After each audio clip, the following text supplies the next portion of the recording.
Que faire lorsqu'on sait quoi faire? Obéir aux instructions divines.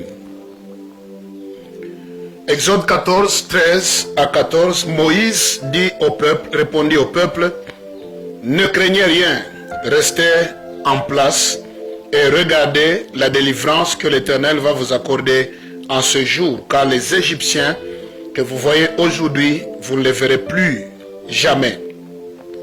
L'Éternel combattra pour vous et vous gardez le silence. Que faire lorsqu'on ne sait quoi faire, disions-nous? Il faut apprendre à obéir aux instructions divines. Retiens ceci, partout où Dieu conduit, il pourvoit. Partout où Dieu conduit, il protège. Partout où Dieu oriente quelqu'un, il donne toujours la percée. Partout où il conduit quelqu'un, il donne la promotion dans tout ce que nous faisons.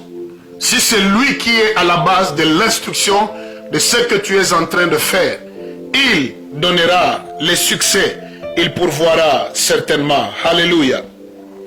Le miracle de la mer Rouge ne pouvait pas se produire si Israël n'avait pas obéi aux instructions divines.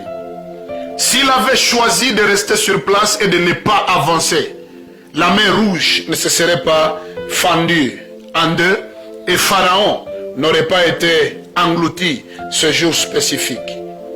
Le bonheur dans ta vie et dans ma vie n'arrivera que lorsque nous apprendrons à obéir aux instructions divines. Alléluia. De quelles instructions il est question? 1. De la parole écrite de Dieu, notamment la Bible. Apprends à obéir à la parole de Dieu consignée dans la Bible. Deuxième type d'instruction, ce sont des orientations personnelles que le Saint-Esprit te donne. Ces orientations, il te les donne pour que tu obéisses. Troisième instruction, ce sont des instructions prophétiques que tu reçois des bouches des prophètes et des serviteurs de Dieu, mais qui ont été confirmés dans ton esprit par le Saint-Esprit.